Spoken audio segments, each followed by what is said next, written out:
Hello दोस्तों, कैसे हैं आप लोग। उम्मीद करता हूँ बहुत अच्छे होंगे। Welcome to learner IAS. मैं डॉक्टर सुब्रत कुमार बारिक आपका स्वागत करता हूँ ये लर्नर आईएएस में। सो मीडिएवल हिस्ट्री को कंटिन्यू करते हुए हम लोग पहुंच चुके हैं तुगलक डायनेस्टी तक। अभी देखते हैं आज हम लोग तुगलक डायनेस्टी जो कि 1320 एडी से लेकर 1414 एडी तक है। ठीक है, तो इसके बारे में हम लोग आज भी देखेंगे। चलिए आगे बढ़ते हुए बड़ी तेजी से हम लोग देखते हैं तुगलक डायनेस्टी के बारे में। जैसे कि मैंने बताया 1320 से 1414 एडी तक हुआ तुगलक डायनेस्टी, जिसको कुछ लोग तुगलुक भी कहते हैं। That is only the pronunciation और स्पेलिंग का ही डिफरेंस है। ठीक है, तो ये पर्शियंस थे। ठीक है, they are from the Persia. ठीक है, पर्शियन थे ये। वॉज द थर्ड डायनेस्टी जो कि दिल्ली सल्तनत में रूल कर रहा है। जैसे कि हमने देखा slave, Khalji and Tughlaq is the third dynasty जो रूल कर रहा है दिल्ली सल्तनत पे इन मीडिएवल पीरियड। ठीक है, तो इनका रेन मतलब इनका टाइम स्टार्ट होता है 1320 से in Delhi when Ghazi Malik assumed the throne under title of गियात अल दिन तुगलक। ठीक है, जो कि 1413 में खत्म होता है। ठीक है, आगे बढ़ते हुए ठीक है, चलिए इनके सबसे पहले जो हम लोग देख लेते हैं घियासुद्दीन तुगलक इनको कहा जाता है। घियासुद्दीन तुगलक जो है वो रहे 1320 से 1325 तक। ठीक है, तो ये जनरली बेसिकली इनको फाउंडर कहा जाता है ऑफ तुगलक डायनेस्टी। इनको गाजी जो है टाइटल मिला था, जैसे पिछली स्लाइड में हमने देखा गाजी जो है इनको टाइटल मिला था। ये है घियासुद्दीन तुगलक। ठीक है, गूगल पे अवेलेबल है, आप कर लीजिएगा। तो ये टाइटल उनको मिला हुआ था। तो ये पहले सुल्तान हुए जिन्होंने इरिगेशन इरिगेशन मतलब ना सिंचाई। ठीक है, सिंचाई शुरू करवाई कि जो खेती हो रही है वो आप कंप्लीटली मॉनसून पे डिपेंड मत रहिए, बारिश पे डिपेंड मत रहिए, इरिगेशन करिए। ठीक है, सिंचाई करिए दूसरी जगह से पानी लेके। ठीक है, इन्होंने काफी जो है एक स्ट्रॉन्ग इरिगेशन सिस्टम डेवलप करने की कोशिश की। और साथ ही साथ इन्होंने तुगलकाबाद नाम का एक शहर बसाया कि दिल्ली के पास ही। ठीक है, तो इनके फेमस जितने भी काम हुए, जो भी इनके बारे में इनके जीवन में, ठीक है, तुगलक नामा में सब कुछ रिकॉर्डेड है। ठीक है, जिसको लिखा आमिर खुसरो ने। ये काफी फेमस वर्क है तुगलक नामा। ठीक है, तो इसमें घियासुद्दीन तुगलक के शुरू से लेकर सारे हिस्ट्रीज इसमें मौजूद हैं। ये क्वेश्चन कई बार पूछा जाता है। ये इसमें से दो क्वेश्चन फ्रेम होने के काफी चांसेस हैं। एक है ये सुल्तान इन्होंने क्या शुरू किया था, और एक है आमिर खुसरो के राइटिंग में पूछ लेंगे क्या लिखा था, या फिर तुगलकानामा किसने लिखा था ये पूछ लेंगे। ठीक है, तो ये देख लीजिए, ये एक फोर्ट है जो इन्होंने बनवाया था। ठीक है, चलिए आगे बढ़ते हैं। फिर मोहम्मद बिन तुगलक, ये बहुत बड़ा नाम है, आपको पता ही होगा। ये 1325 से 1351 तक रहे। ठीक है, करीब 26 साल। ठीक है, तो ये बड़ा नाम है। इन्होंने दिल्ली सल्तनत, हम सबको पता मोहम्मद बिन तुगलक, बाकी हो सकता है लोगों को ना पता हो, पर ये नाम तो जरूर सुना होगा। तो इन्होंने क्या किया, दिल्ली सल्तनत में काफी काम किए। इन्होंने स्टार्ट किया डिसइंटीग्रेशन का। डिसइंटीग्रेशन का मतलब क्या है, किसी भी चीज को तोड़ना। ठीक है, बराबर से तोड़ना। ब्रेक डाउन का मतलब है तोड़ना। डिसइंटीग्रेशन मतलब बराबर से निकालना, अलग करना, सेपरेट करना। ठीक है, इन्होंने डिसइंटीग्रेशन करना शुरू किया दिल्ली सल्तनत का, कि भाई अब हम हर एक बंदा सब काम नहीं संभालेगा, हर एक डिपार्टमेंट अलग अलग काम करेगी। ठीक है, और इन्होंने मंगोल्स को भी हराया था। मंगोल्स को भी इन्होंने हराया था। इन्होंने क्या किया, ये जो डिसइंटीग्रेशन किया इन्होंने, इन्होंने नोबल्स को या फिर सिफारिश वालों को काम नहीं, इन्होंने मेरिट बेसिस ऑफिशियल सिलेक्शन करवाया। मेरिट बेसिस, जिसके पास काबिलियत है वो काम करेगा, जिसके पास काबिलियत नहीं है वो नहीं करेगा। ठीक है, तो इस तरह से it's a very good initiative. ये तो शायद अभी हम लोगों का भी देख लीजिए एग्जामिनेशन कंपटीशन होता है, क्यों, क्योंकि मेरिट निकालने के लिए। ठीक है, तो इसी तरह से इन्होंने मेरिट बेसिस अपॉइंटमेंट शुरू किए इन दिल्ली सल्तनत ऑफिशियल वर्क्स। ठीक है, फिर इन्होंने क्या किया, सेक्युलर पॉलिसी को अपनाया। ठीक है, इन्होंने सेक्युलरिज्म को अपनाया। इन्होंने जस्टिस उलेमा को अप्लाई किया। इब्न बतूता जो इब्न बतूता जो कि मोरक्को से आए हुए एक कंटेम्प्रेरी हैं मोहम्मद बिन तुगलक के। ठीक है, तो ये इनके एनमी हुए इन चाइना। ठीक है, ये चाइनीज थे। बिन बतूता, बगल में जूता, आपने गाना सुना ही होगा।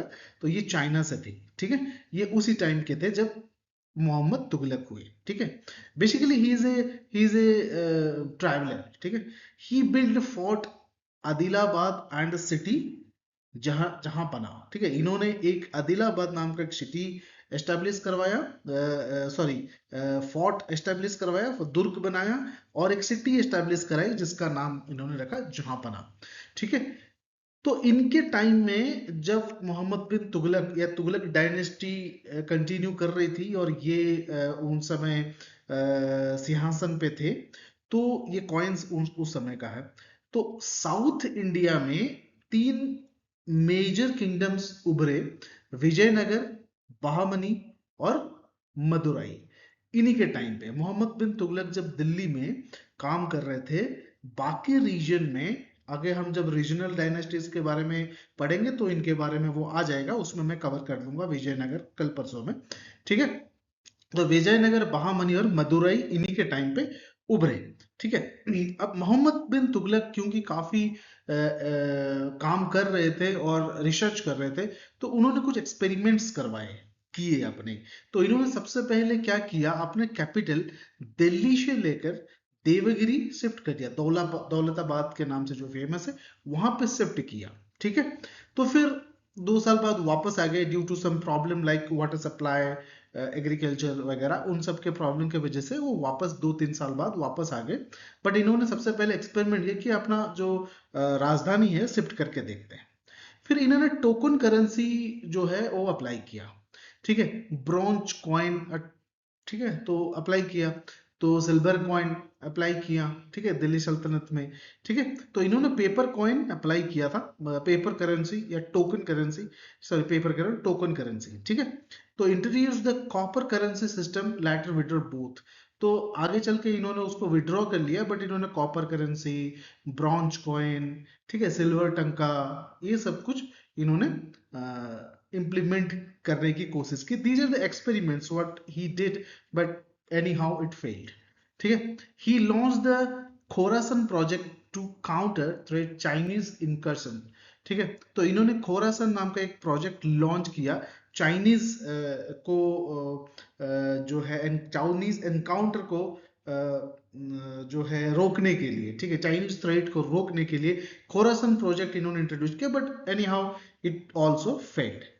कुराची एक्सपेडिशन, ठीक है, तो इन्होंने एक सेम चाइनीज इनकर्सन को डिफेंड करने के लिए, काउंटर करने के लिए फिर से उन्होंने एक स्टेप लिया जो कि फेल्ड रहा। But these things are very good recognized because any king or any sultan when take any step it is appreciable।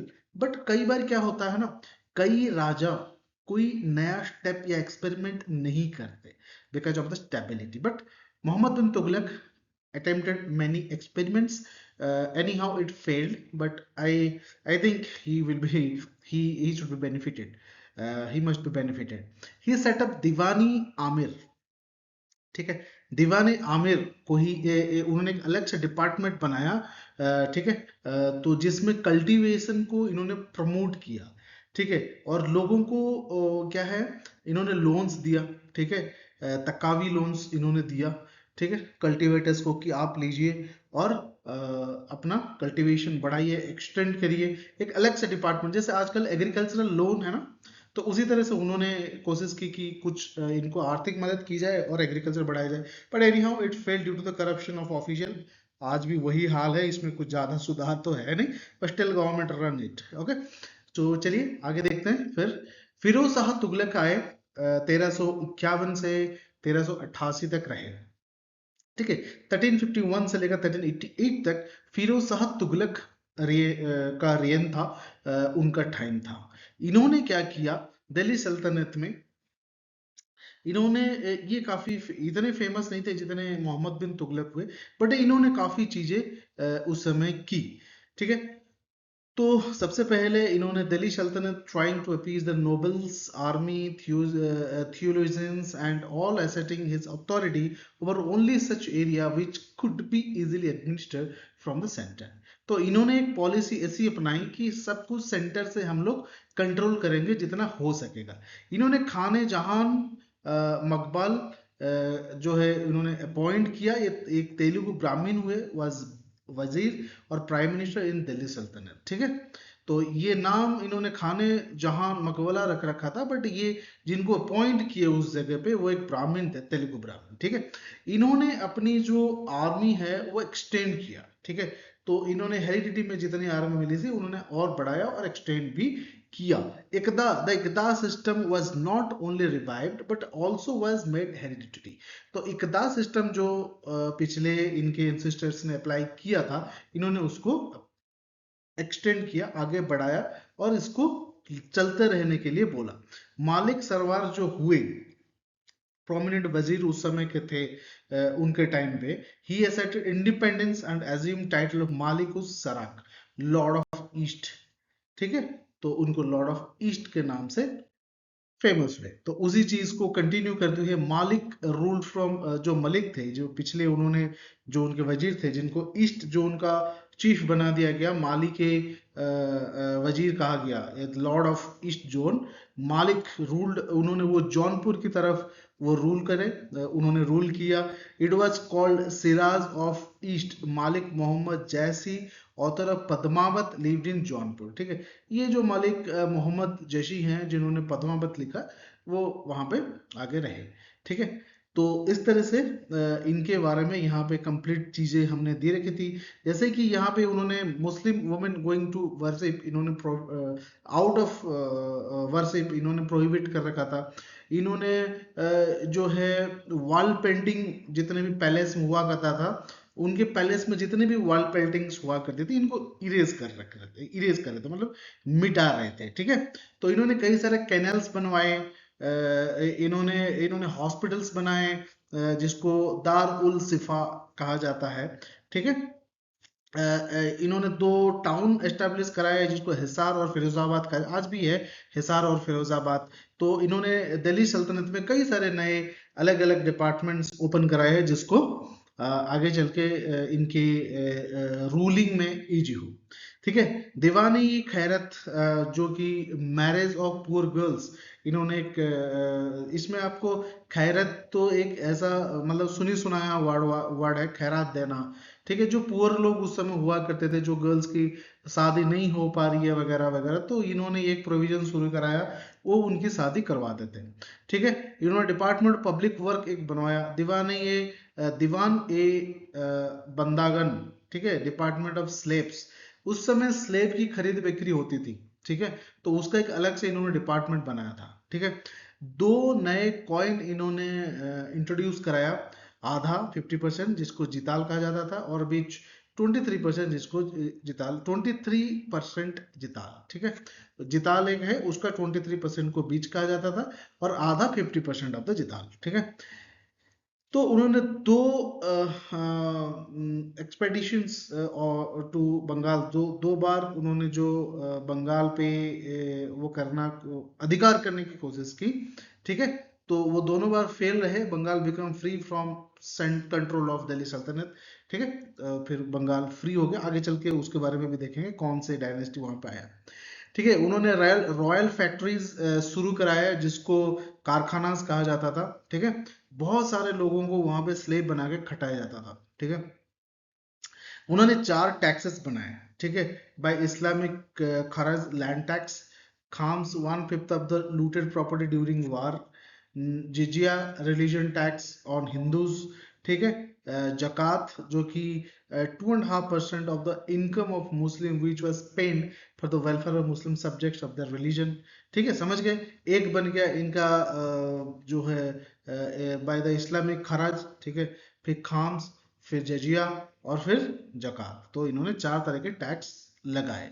ठीक है, he was the first sultan in Delhi who impose sharb, irrigation tax, जो irrigation Tughlaq ने शुरू किया था, अब वो उस पर भी टैक्स लेने लगे।